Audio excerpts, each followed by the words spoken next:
There's a moment most parents never notice. It happens quickly, easily, without a single harsh word or raised voice. A child comes running to you, excited, breathless, holding something they made. A drawing, a story they wrote, a tower of blocks they spent 40 minutes building. And you say something like, "That's nice, sweetheart. Did you finish your homework?" And in that exact moment, something in that child goes very quiet. Not on the outside. On the outside, they nod. They walk away. They seem totally fine. But on the inside, something delicate just folded itself shut. And if you're watching this right now as a parent, you've probably said something like that more times than you can remember. Not because you're a bad parent, but because no one ever told you what that moment actually costs a child emotionally. Because raising an emotionally strong child isn't about avoiding the big mistakes. It's about understanding the small, invisible ones happening every single day. Meet Liam. He's 7 years old, quiet for his age, the kind of child who spends 30 minutes in his room and comes out carrying something, a drawing, a question, an imaginary world he's been building in his head. His mother, Sarah, is standing at the kitchen counter when he walks in. She's had a long day, the kind of day that makes you feel like you're made of glass. Her phone has been buzzing since 3 p.m. Dinner is half done. The sink is full. Liam walks up behind her and tugs her sleeve. "Mom, look what I made." He's holding a piece of paper. He's drawn a scene from a story she read to him 3 weeks ago. It's detailed. He even added a dragon she doesn't remember mentioning. Sarah glances over. "Oh, that's great, bub. Can you put it on the table? I'm just finishing dinner." Liam looks at the picture. Then he puts it on the table. He goes back to his room. That's it. That's the whole scene. And if you watched that from the outside, you'd probably say, what's the problem? She wasn't cruel. She wasn't dismissive. She was cooking dinner. But here's what you didn't see. Liam spent 40 minutes on that picture. In his mind, he was showing her something that mattered deeply to him. Not the drawing itself, the connection he was reaching for. He wasn't showing her a piece of paper. He was asking, "Am I interesting to you? Do I matter right now?" And what he heard, not in words, but in the emotional language children speak fluently, was this: "Not right now. Probably not ever." This is the invisible architecture of emotional strength, or the slow erosion of it. Child psychologists have spent decades watching these small moments unfold, and what they found, again and again, is this: it's built, or quietly dismantled, in the ordinary, forgettable, exhausted moments of everyday life. In the 4 seconds it takes to glance at a drawing. In the tone of voice used when a child asks a question for the 3rd time. In whether a parent reaches back when a child reaches first. These are the moments that matter most, and most parents never realize it. Habit 1, the feeling name habit. Here is something most parents don't know. A child under the age of 10 is living in an emotional world they have almost no language for.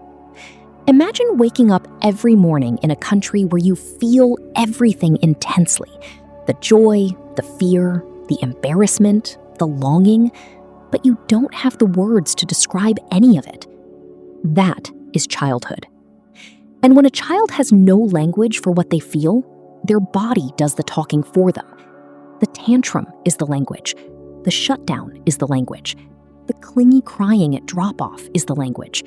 The hitting, the biting, the screaming, the sulking, all of it, every single behavior that drives parents to the edge, is a child trying to say something they have no words for yet. Here's where the first habit comes in. Child psychologists call it emotion coaching, but that phrase is too academic, too sterile. What it really is something simple. It's teaching your child to name what they feel. Not correcting it, not fixing it, just naming it.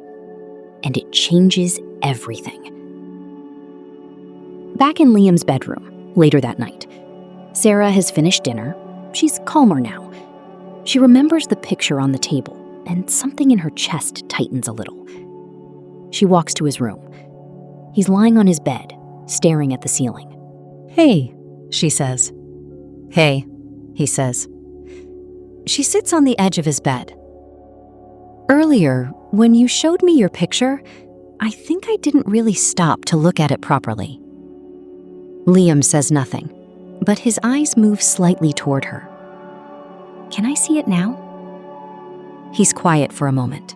Then he gets up, brings it back. She looks at it, really looks at it this time.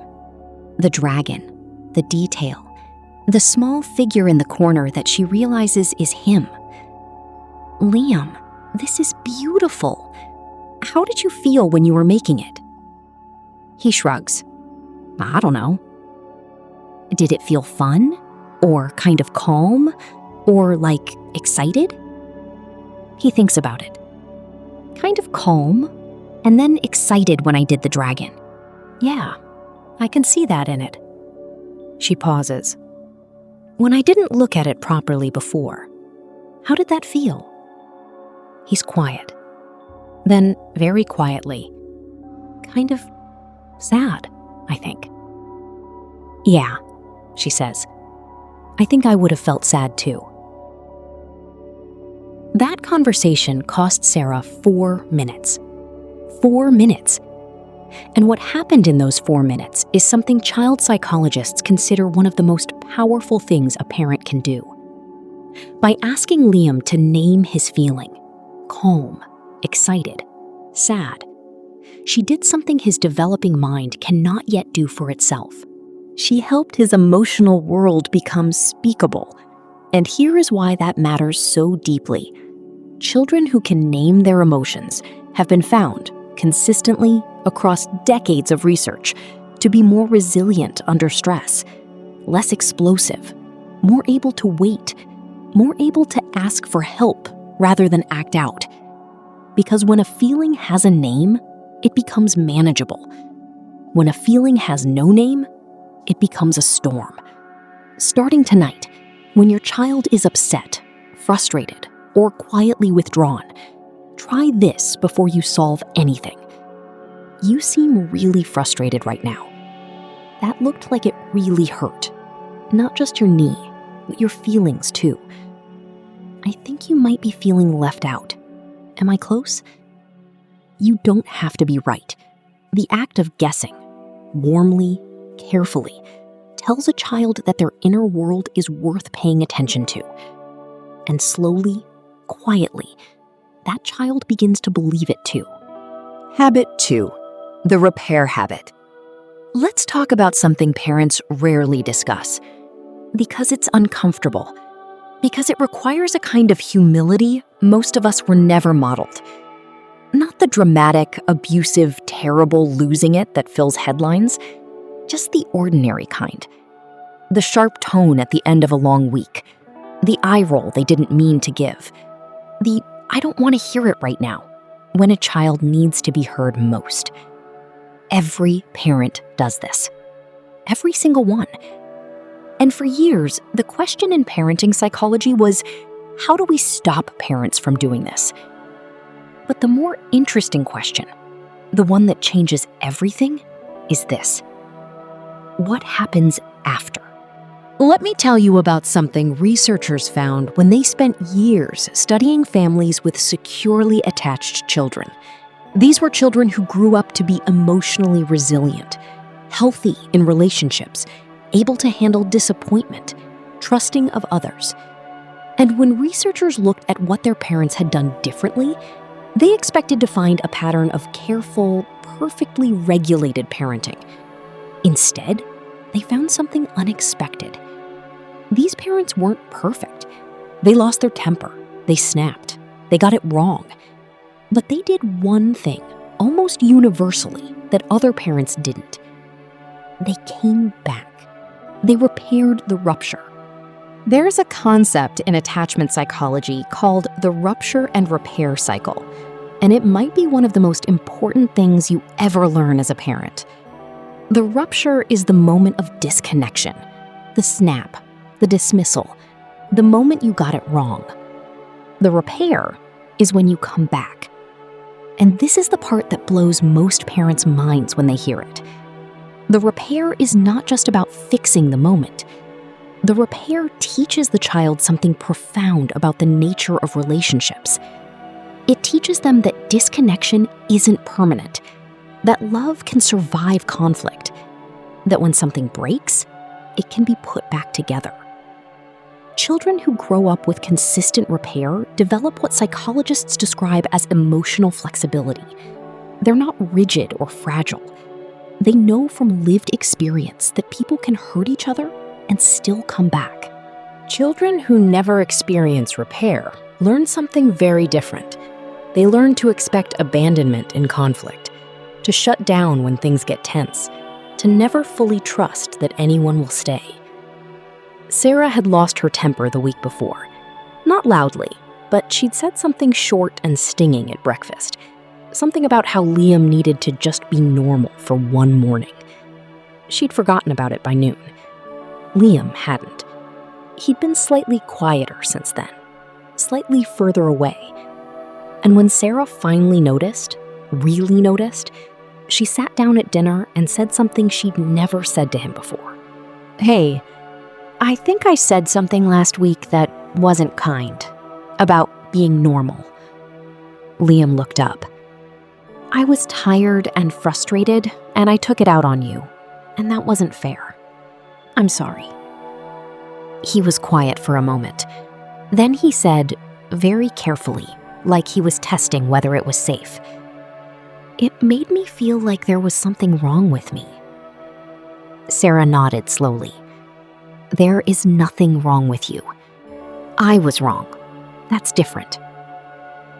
Liam didn't say anything for a while. Then he picked up his fork and kept eating. But something in his shoulders dropped, like he'd been holding something heavy and had finally been given permission to put it down.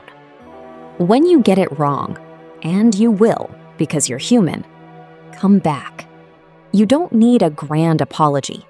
You need 3 things. Name what you did. I snapped at you earlier. Own it. That wasn't okay. That was my frustration, not your fault.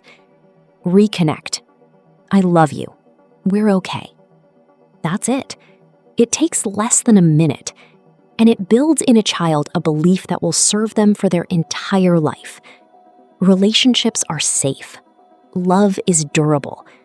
I can survive hard moments. That belief is the foundation of emotional strength. Habit 3, the witness habit. There is a kind of loneliness that even very loved children experience. It doesn't come from being ignored. It doesn't come from neglect. It comes from being constantly managed instead of being truly seen. And there is a difference, a profound one. Think about the last time your child came to you with a problem, a falling out with a friend, a moment of failure, a fear they'd been sitting with quietly for days. What did you do? Most parents, loving, well-meaning, devoted parents, do one of 2 things. They fix it. Here's what you should do. Or they minimize it. Oh, it'll be fine. Don't worry about it. Both of those responses come from love. Both of them, in different ways, make a child feel more alone. Because what the child wasn't asking was, can you solve this for me? What they were asking was, can you be with me in this? Child psychologists have a term for what children most deeply need in moments of distress. They call it being witnessed. To be witnessed means someone sees what you're feeling. They don't rush to fix it. They don't tell you it's not that bad. They don't redirect it or shrink it. They simply see it, and they stay. Liam was 9 when his best friend moved away. His name was Daniel. They'd been inseparable since preschool, the kind of friendship that doesn't need words, the kind where you just know someone is on your side.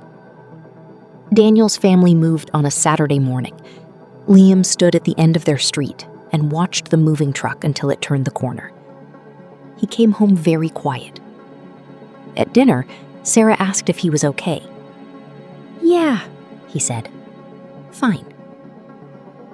That night, she heard him crying in his room. Quietly.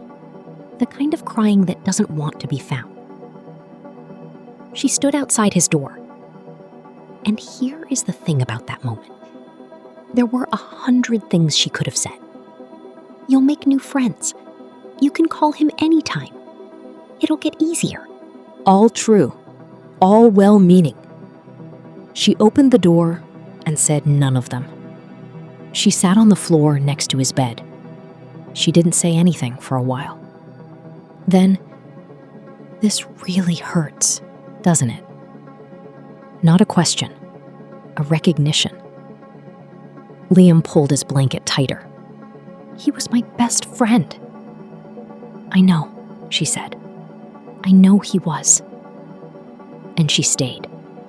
Didn't explain, didn't reassure, didn't solve. Just stayed. Until his breathing slowly settled. What Sarah did in that room is one of the most psychologically powerful things a parent can offer a child. She didn't take his grief away. She sat inside it with him. And that, to a child's developing emotional world, is everything. Because when a child learns that painful feelings can be survived, that someone will stay with them through the dark feelings and not run, not fix, not minimize, they learn that emotions are survivable, that they don't have to be afraid of what they feel, that they are not alone in their inner world. This is the root of emotional courage, not the absence of fear, but the belief, built slowly through hundreds of small moments, that you can feel hard things and still be okay. The next time your child brings you something painful, stop. Before you advise, fix, reassure, or redirect, stay with them in the feeling for just 30 seconds before you reach for a solution. Say things like, "That sounds really hard.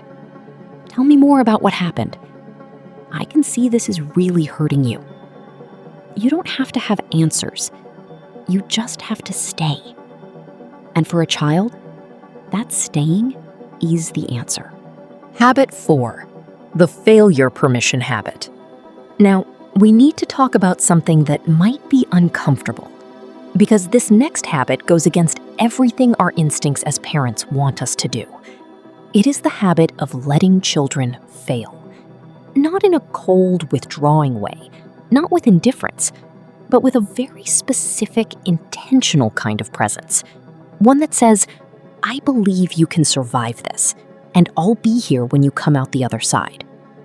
There's a phenomenon child psychologists have been watching with increasing alarm over the past 2 decades. Children who were protected from every failure, every frustration, every moment of discomfort in childhood are arriving in adulthood emotionally fragile. Not because their parents loved them too much, because their parents accidentally taught them a devastating lesson without meaning to. That they couldn't handle hard things on their own. Every time a parent swooped in to fix the problem, smooth the conflict, remove the frustration, they were communicating something to that child below the level of words. "I don't think you can manage this without me." And children, who believe everything they absorb from the people they love most, believed it. Liam was 8 when he decided he wanted to build a model airplane. He'd seen one at his friend's house and been captivated by it. Sarah bought him a kit, intermediate level, probably a bit beyond him. He spent 3 hours on it one Saturday. Then came the moment. One of the small plastic pieces snapped, a wing strut, critical to the structure.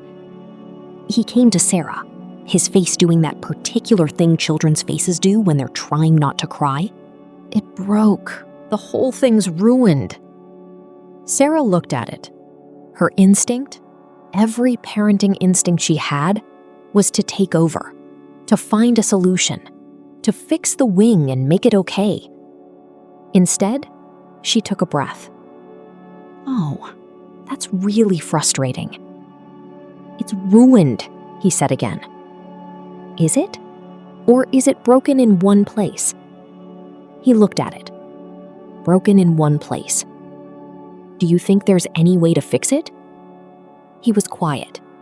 Then, "Maybe glue?" "Maybe. Want to try?" She didn't help him. She sat nearby and watched while he tried. The first attempt failed. He made a frustrated sound. She said nothing. He tried a second way. The wing held. He held the plane up and looked at it for a long moment. The expression on his face was not the expression of a child who had been rescued. It was something much more powerful. It was the expression of a child who had discovered they were capable. Here is the psychological truth underneath this moment. Resilience is not something you can give a child. You cannot hand it to them. You cannot protect them into it. Resilience is built through experience, specifically through the experience of encountering difficulty and surviving it. Every time a child struggles and comes out the other side, their brain registers something crucial. I did that. I was in the hard thing, and I got through. Psychologists call this sense of competence self-efficacy, but in human terms, it's simpler than that. It is a child who looks at a challenge and thinks, "I've been here before. I got through it. I can probably do this too." That belief is armor. And parents who remove every obstacle, solve every problem, and shield their children from every frustration accidentally disarm their children before they ever step into the world. Before you rescue, pause. Ask yourself honestly, is my child in danger or are they in discomfort? Danger? Intervene. Discomfort? Stay close, stay warm, and let them try. When they struggle, try this language. "I know this is hard. What do you think you could try first? You've done hard things before. What happened then? I'm right here, but I think you can do this." You are not abandoning them. You are handing them the most important belief a child can carry. I am someone who can handle hard things. That belief, built over hundreds of small moments of allowed failure and discovered capability, is what emotional strength is actually made of. Habit 5, the emotional presence habit. And now we arrive at the last habit, the one that is, in some ways, the most simple, and also, in our current world, the most radical. It is the habit of being emotionally present with your child. Not physically present, not in the same room, emotionally present. And there is a difference that most parents have never been taught to see. Let's be honest about something. Parents today are more distracted than any generation in human history. Not because they love their children less, but because there is more pulling at their attention than ever before. The phone, the work email that bleeds into evening, the mental load that follows parents from room to room like a shadow. And children, who are extraordinarily sensitive instruments, tuned to detect the emotional temperature of the adults around them, know when you're not really there. They feel it, even when you're sitting right next to them. They feel the way your eyes move toward the phone. They feel the slight delay before you answer. They feel the quality of your attention, whether it's full or whether it's split. And what children feel when they sense that divided presence is not, as adults assume, a simple feeling of annoyance. What they feel is something much deeper. Am I interesting enough to deserve your full attention? Am I worth being present for? And when the answer, day after day, is a soft, unintentional no, something in the child's sense of their own worth begins to quietly shift. There's a phrase in child psychology that's worth sitting with. Children spell love Time. But it's not even really about time. It's about quality of attention. Researchers who study parent-child interaction have found something remarkable. Children whose parents gave them just 20 minutes a day of undivided, fully present attention, no phone, no distraction, truly there, showed measurably better emotional regulation, stronger attachment security, and higher self-esteem than children who had far more physical time with parents who were mentally elsewhere. 20 minutes, fully present, eyes on the child, mind in the room. Not every hour of the day, not perfect, constant attunement. Just 20 intentional, fully present minutes. And the child felt it, absorbed it, built their sense of worth on it. Sarah had started something she called Liam's time, though she hadn't given it that name out loud. Every evening, after dinner, before the bedtime routine began, 20 minutes, phone face down in the kitchen, no agenda. Some evenings Liam wanted to show her something he'd built. Some evenings he wanted to play a card game. Some evenings he just wanted to sit next to her and talk about whatever was in his head. Dragons, school, a question about space that had been bothering him for weeks. It didn't matter what they did. What mattered was that Sarah was there, not performing being there, not half there, genuinely fully present. And over months, something shifted in Liam that she couldn't quite put her finger on at first. He was calmer, more settled. He seemed less hungry. Not for food, for something harder to name. For contact, for reassurance, for that wordless confirmation that he existed, that he mattered, that someone was paying attention. Because he was getting it now, reliably, predictably. And children, once they know they can count on connection, stop desperately reaching for it. They become, without anyone explaining to them why, more emotionally secure. Choose a time each day. Make it consistent. Make it sacred. 20 minutes, fully present. Phone away, screens off, mind in the room. Let your child lead. Follow their attention. Be curious about what they're curious about. You don't have to be entertaining. You don't have to be fun every moment. You just have to be there. And if 20 minutes feels hard to find, start with 10. Even 5 minutes of completely undivided presence registers in a child's emotional world as, I matter. I am seen. I am safe. That is not a small thing. That is everything. Let's step back for a moment, because there's a misunderstanding worth addressing. When most parents hear the phrase emotional strength, they picture a child who doesn't cry too much, who handles disappointment well, who bounces back quickly, who holds it together. But that's not emotional strength. That's suppression. And suppression, the quiet, learned ability to push feelings down and perform okayness, is actually one of the warning signs that a child's emotional world is in trouble, not flourishing. Emotional strength looks different. It looks like a child who cries when they're sad and then moves through it. It looks like a child who says, I'm angry, instead of hitting. It looks like a child who tries again after failing, not because they're told to, but because somewhere inside them, they believe they're capable. It looks like a child who can say, I need help, without shame.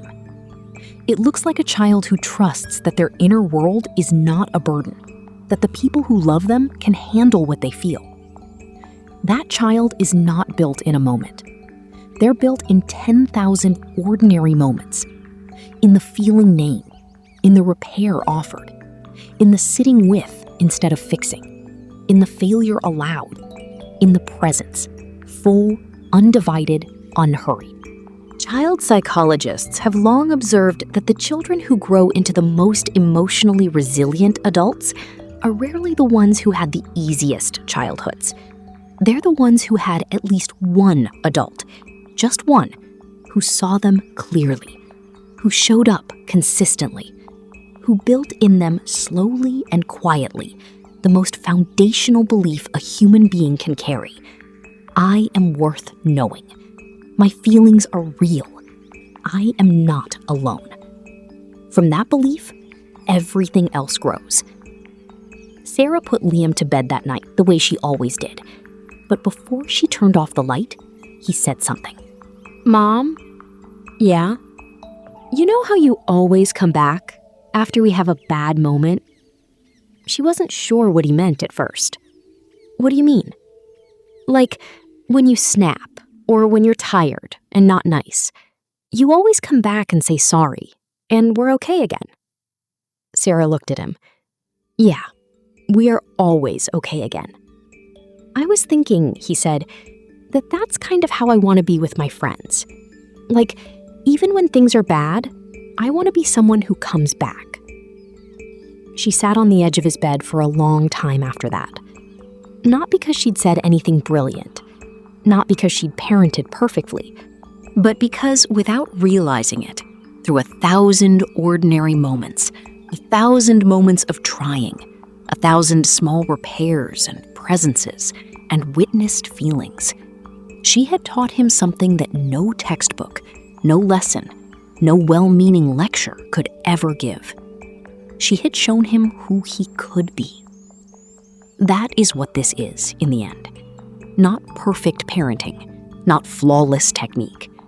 Just a parent, imperfect, exhausted, trying, who keeps showing up, who names the feeling instead of dismissing it, who comes back after getting it wrong, who stays when staying is hard, who trusts the child enough to let them fail, who puts the phone down and is truly there.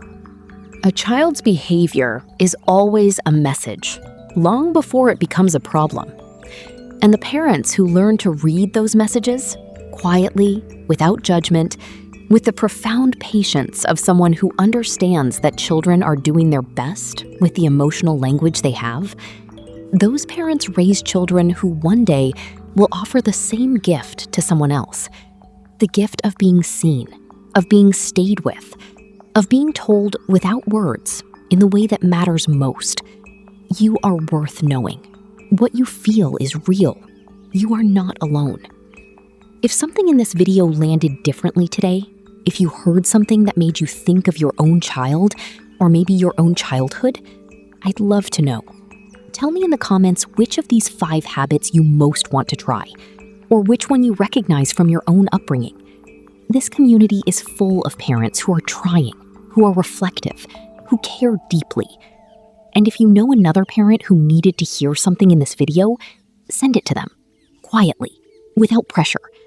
Sometimes the right words reach us at exactly the right time. There's more like this coming. Thank you for being here.